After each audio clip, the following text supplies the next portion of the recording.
আকাশবাণী কলকাতা। স্থানীয় সংবাদ পড়ছি নমামি বসু রুদ্র। প্রথমে বিশেষ খবর।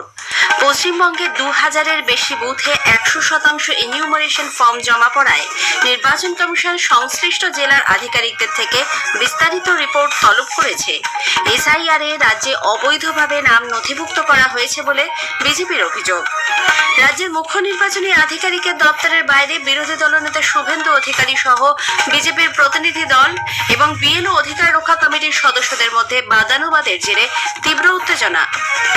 কলকাতা হাইকোর্টের অবসরপ্রাপ্ত বিচারপতি রবীন্দ্রনাথ সামন্ত রাজ্যের নতুন লোকায়ুক্ত নিযুক্ত হয়েছেন।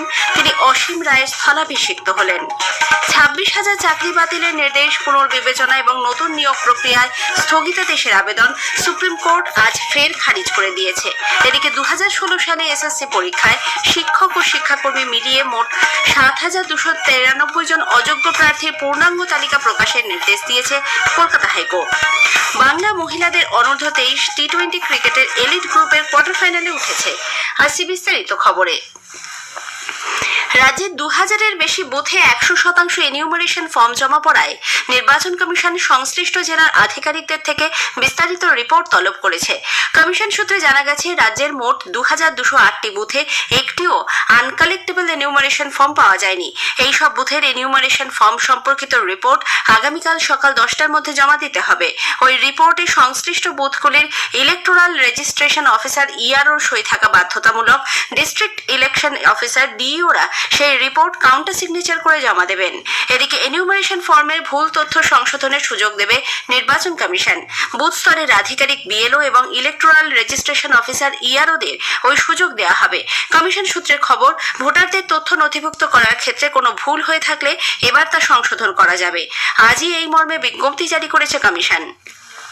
অন্যদিকে এনিউমারেশন পর্বের শেষ লগ্নে নিজেদের কাজ প্রায় শেষ করে স্বস্তিতে বিএলওরা।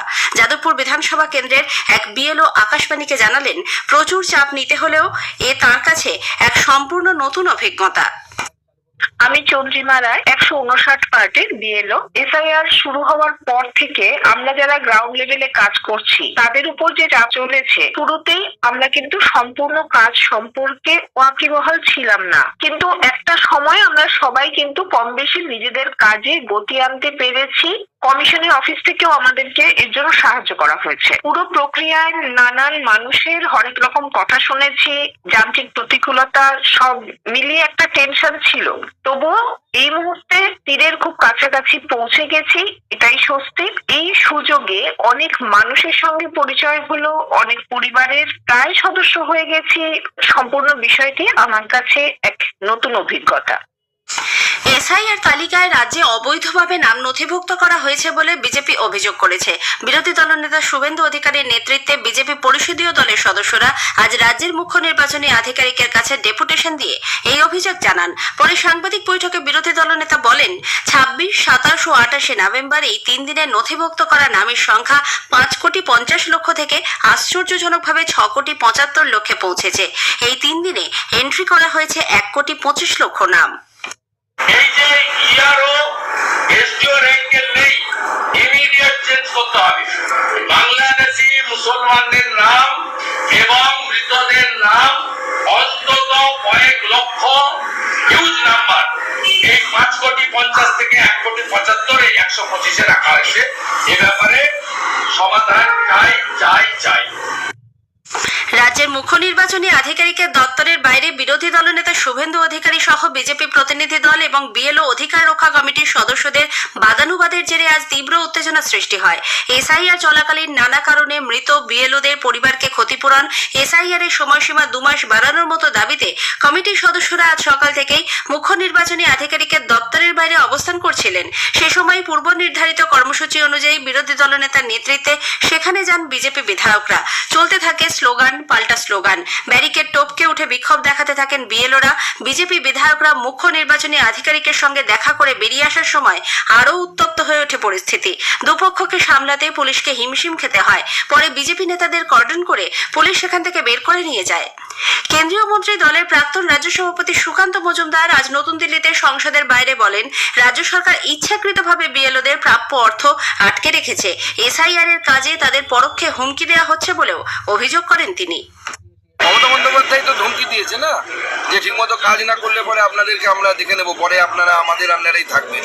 যে সবাই যে সৎভাবে কাজ করতে চান এবং চেষ্টাও করছেন সবাই সৎভাবে করার। আর মুখ্যমন্ত্রী ভয় দেখাচ্ছেন, যদি তৃণমূল কংগ্রেসের কথা মতো কাজ না হয় তাহলে তিনি চাকরি খেয়ে নেবেন। চাকরি যাওয়ার ভয় কার থাকবে, সেই ভয়ই হচ্ছে। এত যদি বিএলওদের উপর মায়া ছিল, টাকাটা কেন দিচ্ছিলেন না? 18,000 টাকা করে দেওয়ার কথা বিএলওদেরকে, টাকা দেওয়ার বেলা কৃপণতা কেন? রাজ্যে এসআইআর ফর্ম জমা দেওয়ার সময়সীমা আরও 1 মাস বাড়ানোর দাবি জানিয়ে প্রদেশ কংগ্রেসের এক প্রতিনিধি দল স্পেশাল রোল অবজারভার সুব্রত গুপ্তর কাছে স্মারকলিপি জমা দিয়েছে।